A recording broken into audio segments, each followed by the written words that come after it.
అదిగో కడబూర ధ్వని మ్రోగు వేళాయను నా ప్రాణనాథా నీరాకకై నేను వేచియున్నాను నా జీవదాత నా జీవదాత నీ పిలుపుకై నేను కనిపెట్టుచున్నాను నీ పిలుపుకై నేను కనిపెట్టుచున్నాను.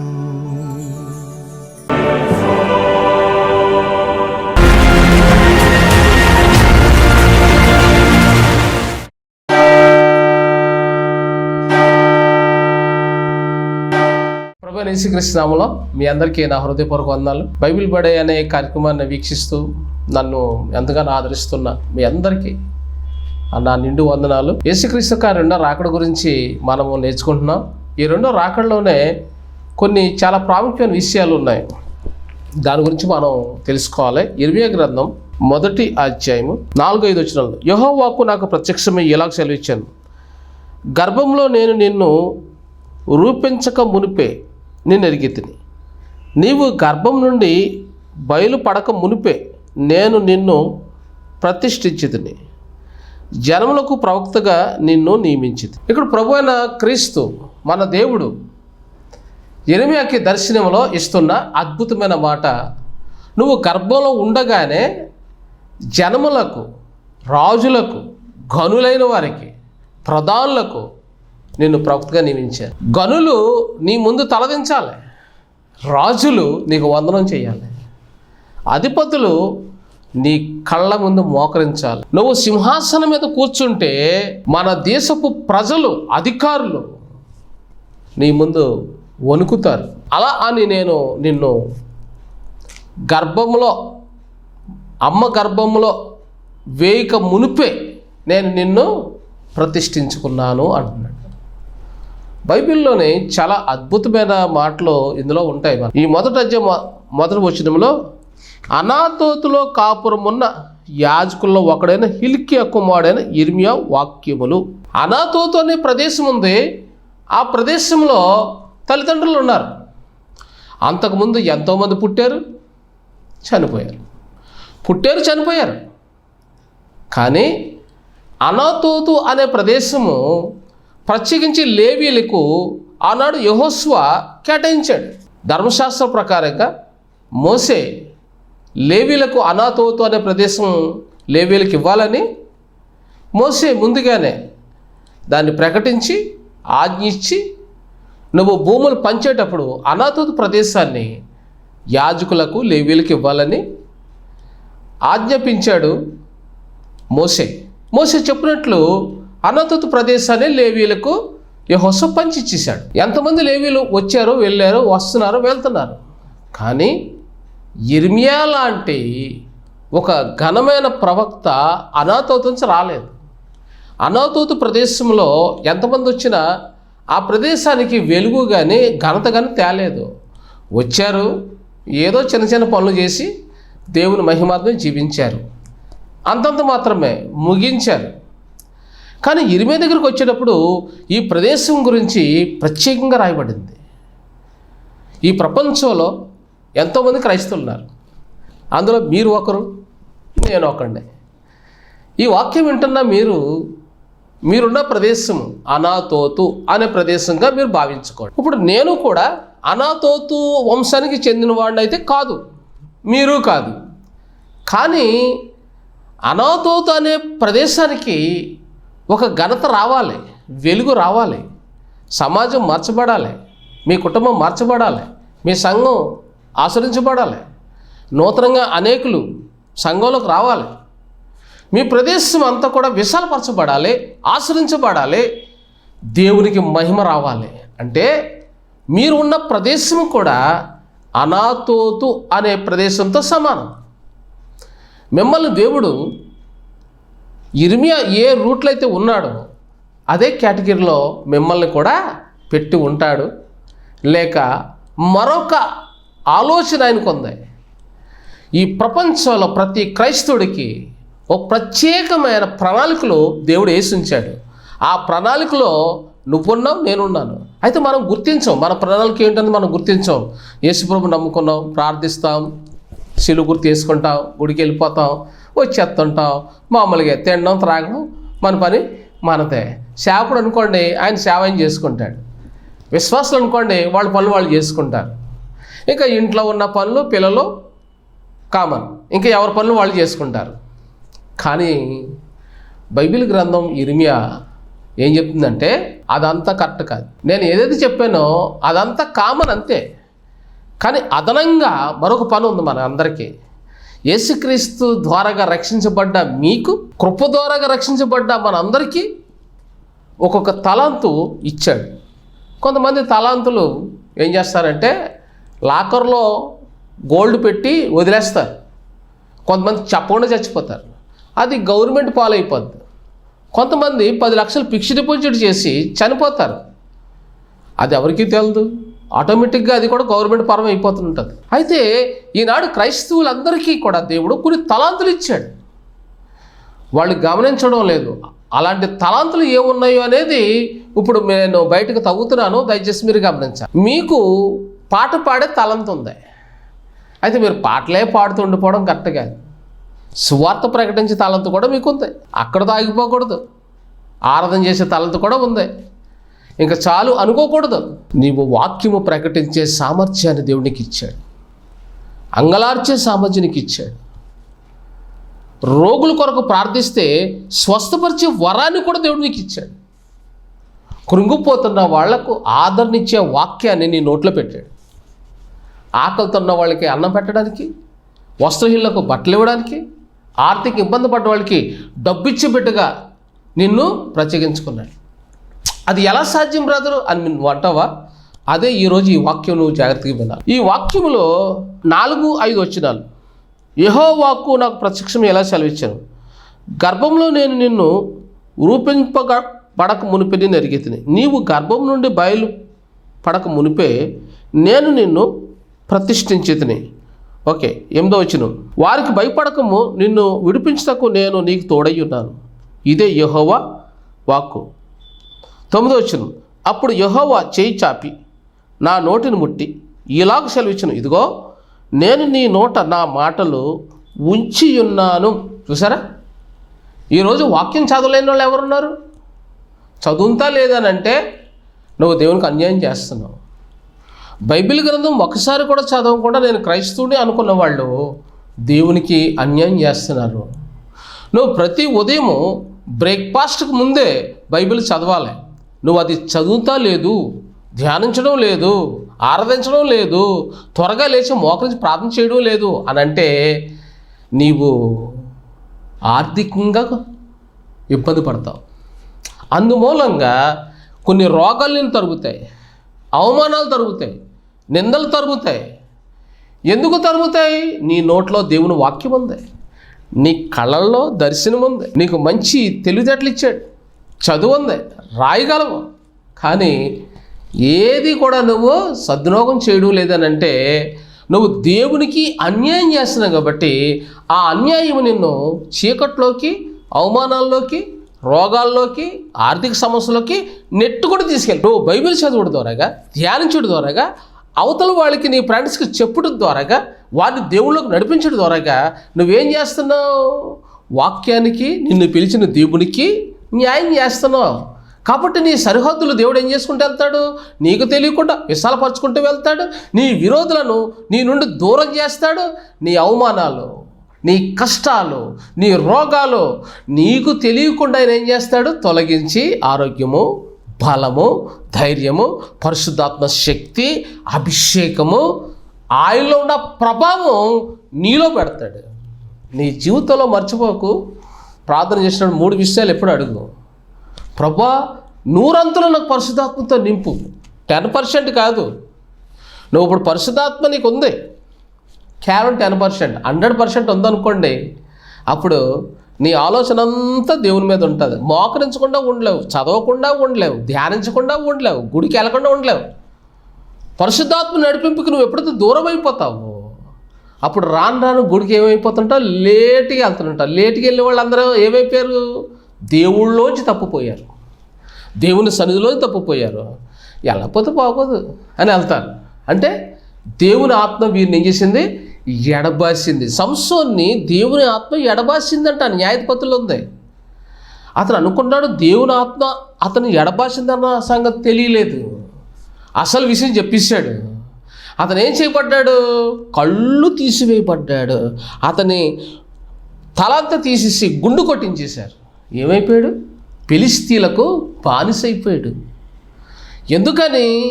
ఈ కళ్ళతో ఈరోజు ప్రతి క్రైస్తవుడు సెల్ఫోన్కి బానిసైపోయాడు. ఈ కళ్ళతో పాపం చూస్తున్నావు, పాపంలోనే ఉండిపోయావు, లోకంలోనే ఉండిపోయావు. దాన్ని చూస్తూ దాని వైపు నువ్వు ఆకర్షితుడు అయ్యావు. కాబట్టి నీ నుండి గతంలో నీలో ఉన్న అభిషేకం, గతంలో నీలో ఉన్న పరిశుద్ధాత్మ నడిపింపు, దేవుని ప్రభావం, ఈ మూడు నీ నుంచి ఎప్పుడైతే వేరైపోతాయో నీకు మనశ్శాంతి ఉండదు. ఎవరో నిందించారనుకోండి, ఓర్చుకోలేరు కూడా. అదే ప్రభావం ఉందనుకోండి, అభిషేకం ఉందనుకో, పరిశుద్ధాత్మ నీలో ఉండడం అనుకోండి, ఎవరు ఎన్ని అనుకున్నా, ఏమనుకున్నా, నిందించిన, ద్వేషించిన, కష్టాలు ఎన్నైనా, అవమానాలు ఎన్నైనా, ఆర్థిక సమస్య ఎంతైనా, రోగం ఎంత ఉన్నా, గొడవలు ఎన్ని ఉన్నా నీకేమనిపించదు? క్షేమ కుట్టినట్టు కూడా నీకు అనిపించదు. ఈ మూడు ముఖ్యం. చాలామంది నన్ను అభిషేకించి తండ్రి అని పాట పాడతారు. అభిషేకం ముఖ్యమే, అంతకంటే ముందు పరిశుద్ధాత్మ నూరంతలు ముఖ్యం. మరి రెండు సరిపోద్దా? సరిపోదు. ఆయనలో ఉన్న ప్రభావం నీలోకి రావాలి. అందుకని ఒక సహోదరి డెలివరీలో అంటది, ఇకాబోత్ అని పేరు పెట్టింది. ఎవరు? ఒప్ని పీనిహాస్ భార్య. మొదటి సమూయేలు గ్రంథంలో ఏలి కొడుకులు ఇద్దరు చచ్చిపోయారని ఈయన అలా కింద పడిపోయి చనిపోతాడు.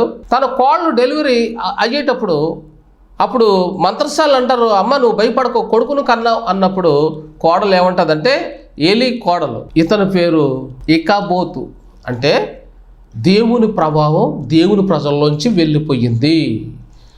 దేవుని ప్రజలు అప్రమత్తంగా ఉన్నారు, అన్యాయంగా ఉన్నారు, అజాగ్రత్తగా ఉన్నారు, భయభక్తులు లేకుండా ఉన్నారు. కాబట్టి ప్రభావం వెళ్ళిపోయింది. అందుకనే ఇశ్రాయేల్ ప్రజలు అంటే క్రైస్తవులు అందరూ కలిసి అవతల వాళ్ళకి ఏమైపోయారు? బానిసలు అయిపోయారు. స్వేచ్ఛ పోయింది, సంతోషం వెళ్ళిపోయింది, సమాధానం వెళ్ళిపోయింది. వాళ్ళు దోచుకున్నారు. దేవుని ప్రజలు దోచుకొనబడ్డారు, శాంతిని సమృద్ధిని కోల్పోయారు. ఈనాడు క్రైస్తవులు స్వేచ్ఛగా ఉన్నారనుకుంటున్నారు, కానీ ఆధ్యాత్మిక విషయంలో వాళ్ళు సిద్ధపాటుకి దూరంగా ఉన్నారు. కాబట్టి ప్రస్తుతం మన జీవితాల్లో ఫిలిస్తీన్లు సెల్ ఫోన్ రూపంలో ఉన్నారు, సీరియల్ రూపంలో ఉన్నారు. సీరియల్ అనగా ఫిలిస్తీన్లే. సెల్ ఫోన్కి న్యాయం చేసే వాళ్ళందరూ ఫిలిస్తీన్లే. గేమ్స్ ఆడాలనుకున్న వాళ్ళందరూ ఫిలిస్తీన్లతోటి ఆడుకోవాలనుకుంటున్నారు, కానీ వాళ్ళే నిన్ను ఆడుకుంటున్నారు. గేమ్ చూడకుండా ఉండలేరు, సెల్ ఫోన్ చూడకుండా ఉండలేరు, మరి టీవీలో కార్యక్రమం చూడకుండా ఉండలేరు. అంటే అర్థం ఏంటి? మీరు క్రైస్తవులు అయ్యుండి ఫిలిస్తీన్లకు బానిసలు అయిపోయారు. వాళ్ళు చెరలోకి మీరు వెళ్ళిపోయారు కాబట్టి అవి చూడకుండా మీరు ఉండలేరు. కాబట్టి రెండో రాకడికి మీరు ఎత్తబడలేరు. ఏమైపోయారు? బానిసలైపోయారు. అయితే ఇప్పుడు మనము ఇందులో భయపడకము, నిన్ను విడిపించుటకు నేను తోడై ఉన్నాను. ఇర్మియా 1:8 అదే 18-19 వచనాల్లో మనం చూస్తే అద్భుతమైన మాటలు ఉన్నాయి. ఏమనున్నాయి? 19 వారు నీతో యుద్ధం చేతురు కానీ నిన్ను విడిపించుటకు నేను నీకు తోడై ఉన్నందున వారు నీపైన విజయం పొందజాలరు. ఇదే యెహోవా వాక్కు. ఎంత అద్భుతమైన మాట అండి. నువ్వు దేవుళ్ళో ఉంటే 100% అంట నీకు అన్ని విజయాలే, అపజయాలు ఉండవు.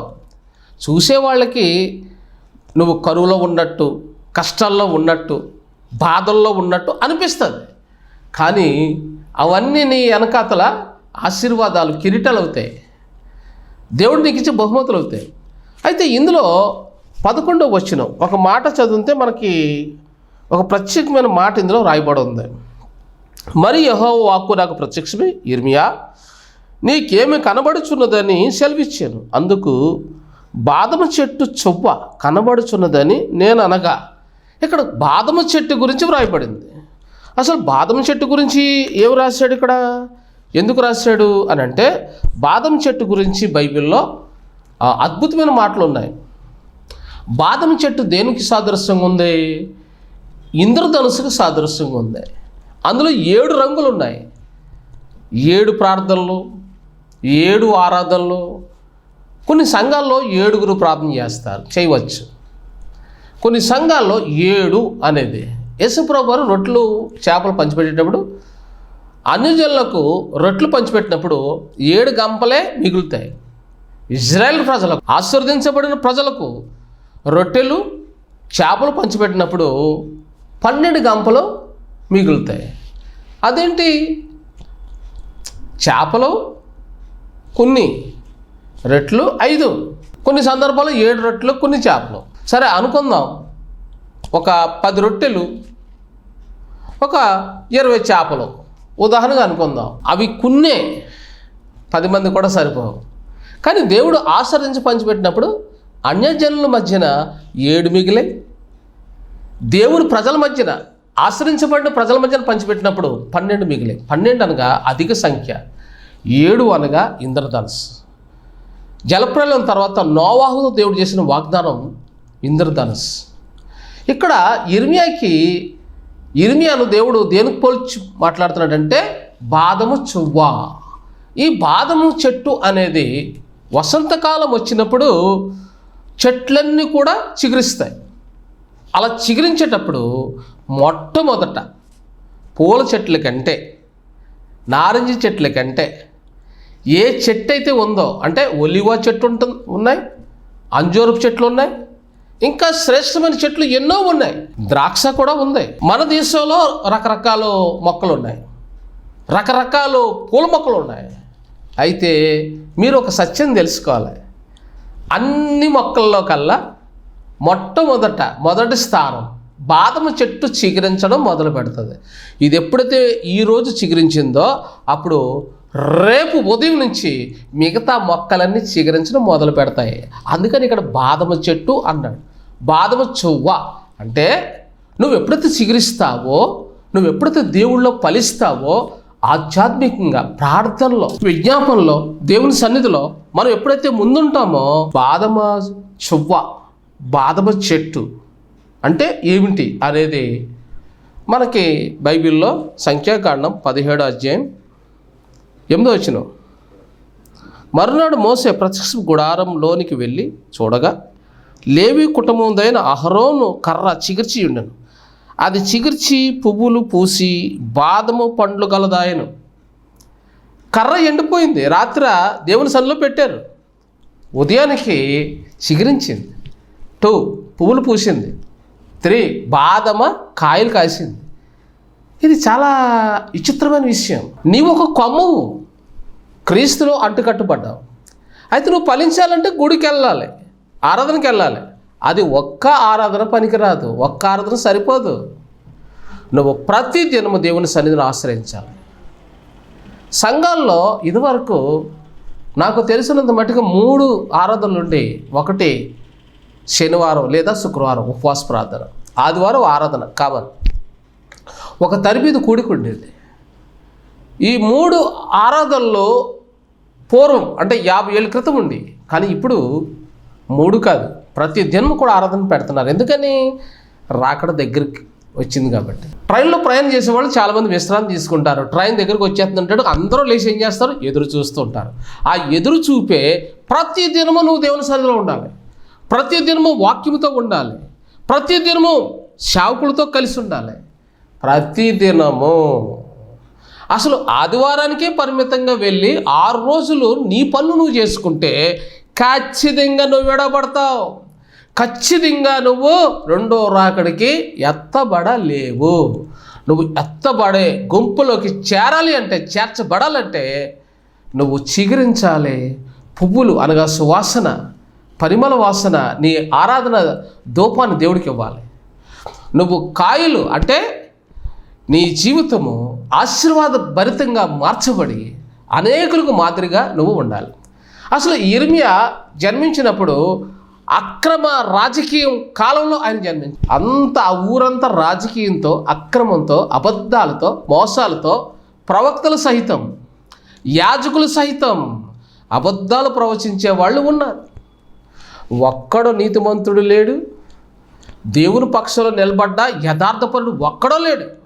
అలాంటి సమయంలో దేవుడు వెతికాడు, ఎవరో కనిపించలేదు. మనకి కీర్తన 101:6 ఉంటుంది, యథార్థవంతులు ఎక్కడున్నారని ప్రతిదినమైన పరిశీలిస్తే ఒక్క నీతిమంతుడు కనిపించాడు. ఎవరు?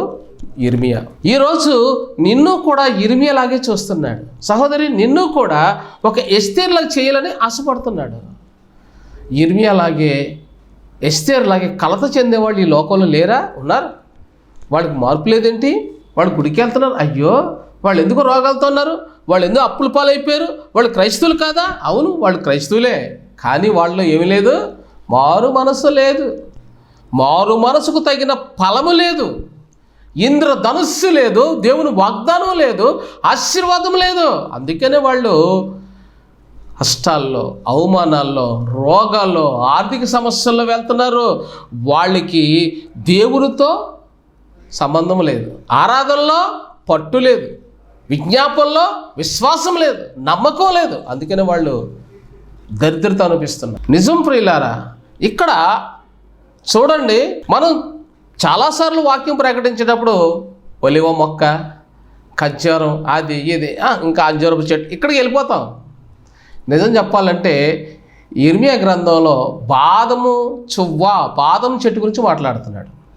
అంటే నీకు 7 రకాల ఆశీర్వాదాలు ప్రతి విశ్వాసికి ఉంచాడు. నువ్వు ఎప్పుడైతే బాప్తిసం పొందావో 7 రకాల ఆశీర్వాదాలు నీకోసం ఎదురు చూస్తున్నాయి.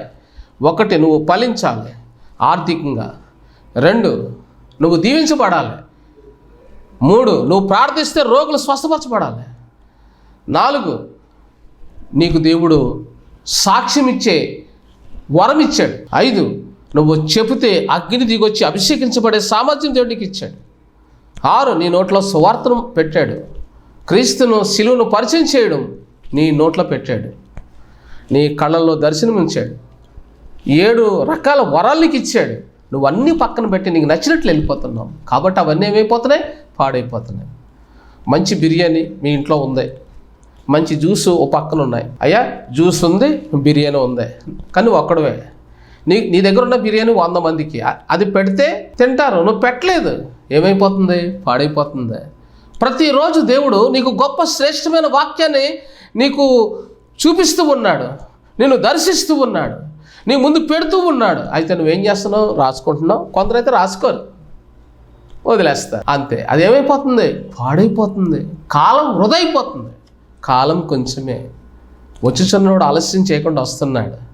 కాబట్టి నువ్వు యిర్మీయా వలె, అహరోను కర్ర అంటే మోసే వలె నువ్వు పని చేయడం పూనుకోవాలి. నువ్వు పని చేయడం పూనుకుంటే దేవుడు నిన్ను ఆశీర్వదిస్తాడు. నువ్వు పని చేయడం లేదు, నువ్వేమనుకుంటున్నావంటే పనికి వెళ్ళిపోతున్నావు, ఆదరణ గుడికి వెళ్తున్నావు, అంతే. కాబట్టి అలా నీకు ఆశీర్వాదం రాదు. నువ్వు చేయవలసిన పని ఏంటి తెలుసా? నీ ఫ్రెండ్స్ అందరికీ నువ్వు సువార్త ప్రకటించాలి. నువ్వు ప్రతి ఆదివారం దేవుని సన్నిధికి వెళ్ళినప్పుడు 2 గుడికి తీసుకెళ్ళాలి, కొత్త వాడిని తీసుకెళ్ళాలి. అప్పుడు దేవుడు సంతోషిస్తాడు. మీ దైవజనుడు నిన్ను దీవిస్తాడు. మీ దైవజనుడు దీవించకుండా నీకు దీవెన రాదు. మీ దైవజనుడు దీవిస్తేనే నీకు ఆశీర్వాదం వస్తుంది. దీవెనలు ఎక్కడుంటాయి? గుడిలో ఉంటాయి, దేవుని సన్నిధిలో ఉంటాయి. ఆశీర్వాదాలు ఎక్కడుంటాయి? దేవుని సన్నిధిలో ఉంటాయి. ఆరోగ్యం ఎక్కడుంటుంది? దేవుని సన్నిధిలో ఉంటాయి. స్వస్థతా వరాలు ఎక్కడుంటాయి? దేవుని సన్నిధిలో ఉంటాయి. నువ్వు వెళ్తే అవన్నీ నీకు ఇస్తాడు.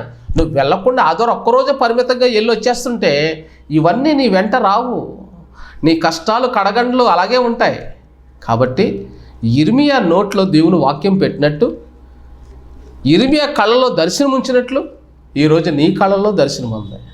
నీ నోట్లో దేవుని వాక్కు ఉంది. దానికి న్యాయం చేయడం ప్రారంభిస్తే రాజులు, ఘనులు నీ ముందు వణుకుతారు. నీ ప్రాంతం అంతా కూడా అనాతోతు ప్రదేశానికి వెలుగు ఎప్పుడు వచ్చింది? యిర్మీయా లేచి ప్రవచించడం మొదలుపెట్టాడు. యిర్మీయా మాటలు విన్నవాళ్ళు రక్షించబడ్డారు. యిర్మీయాను తృణీకరించిన వాళ్ళు నాశనం అయిపోయారు, చనిపోయారు. రాజా, నీ పిల్లలు చనిపోతారు నీ కళ్ళ ముందని చెప్తే రాజు నమ్మలేదు, సిద్కియా రాజు. తర్వాత సిద్కియా రాజు కళ్ళ ముందే తన కొడుకుల్ని నెప్పి ఆ రాజు, బబులోను రాజు పొడిచి చంపినప్పుడు, అయ్యో నేను ఇర్మియా మాటలు వింటే ఎంత బాగుండును, ఆ ప్రవక్త చెప్పిన మాటలో నేను వినలేదు. ప్రవక్తకు దరిద్రుడు, ప్రవక్తకి ఇల్లు లేదు, ప్రవక్తకి ఆస్తులు లేవు, ప్రవక్తకి అంతస్తులు లేవు, ప్రవక్తకి చదువు లేదు. ప్రవక్తను చదువు లేదని తక్కువ అంచనా వేశాను, డబ్బు లేదని తక్కువ అంచనా వేశాను, మేడమిద్దు లేవని తక్కువ అంచనా వేశాను. ఇంట్లో వాళ్ళే వెలివేశారండి. ఇంట్లో ఉండడానికి ఇర్మియాకి స్థానం కోల్పోయాడు, ఉన్నది ప్రకటించినందుకు. కాబట్టి రాజులు, ఘనులు అందరూ తృణీకరించారు. యెరూషలేము నగరం నాశనం అయిపోయినప్పుడు చివరికి ఎవరు మిగిలారు? ఇర్మియాను నమ్మినా ఎబెద్మెలెకు ఒక్కడే నమ్మాడండి. అతని పక్షంలో ఒక్కడే మిగిలాడు. అందరూ చనిపోయారు. లక్షలాది మంది చనిపోయారు, లక్షలాది మంది బానిసలుగా వెళ్ళిపోయారు. ఈనాడు ఈ వాక్యం వింటున్నా నీవు, నీ ద్వారాగా నీ కుటుంబానికి, మీ ఊరికి, మీ సమాజానికి విడుదల నీ వల్ల ఇవ్వబోతున్నాడు. ప్రార్థన చేయినా నీకోసం. పరిశుద్ధుడా, ఈ వాక్యం ఉన్న పెట్లు దీవించండి.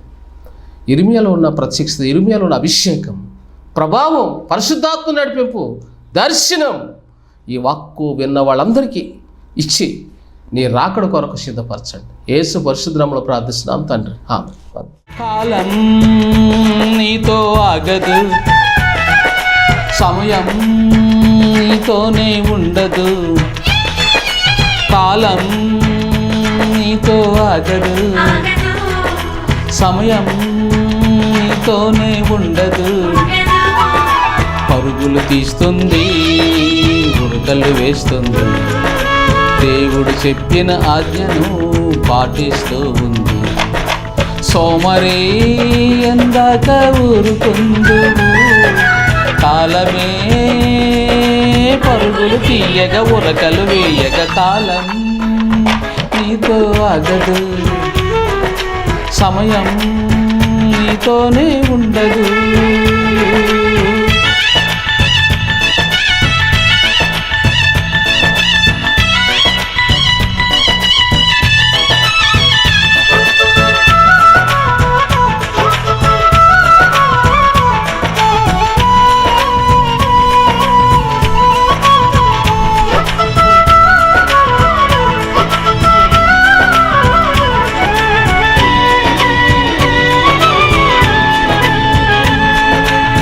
కాలాన్ని వృధాగా గడిపిన వారు ఎందరో అజ్ఞానులుగా చరిత్రహీనులయ్యారు. దినములను దేవునికివ్వని వారు ఎందరో సంఘములో నుండి తుడిచివేయబడ్డారు. దేవునికై పుట్టిన నీవు దేవుని పని చేయాలి. సమయమును వృధాగా గడపక సద్వినియోగించాలి. అంధకార క్రియలను విడిచి క్రీస్తును ధరించాలి. పైనున్న వాటిని వెతికి పరలోకం చేరాలి. కాలము నెరిగి నిద్ర మేలుకొని సమయమైనదని తెలుసుకోవాలి. సోమరి అందాక ఊరుకొందోవు, కాలమే పరుగులు తీయగ ఉరకలు వేయగ. కాలం నీతో ఆగదు, సమయం నీతోనే ఉండదు. పరమ తండ్రి చిత్తము నెరవేర్చుట కొరకు పరము వీడి భువిపై కరుదించినవయ్యా. దేవునివై ఉండి మనుషుల చేత చిత్రహింస పడినవయ్యా. కొరగాల దెబ్బలు కొట్టి తలకు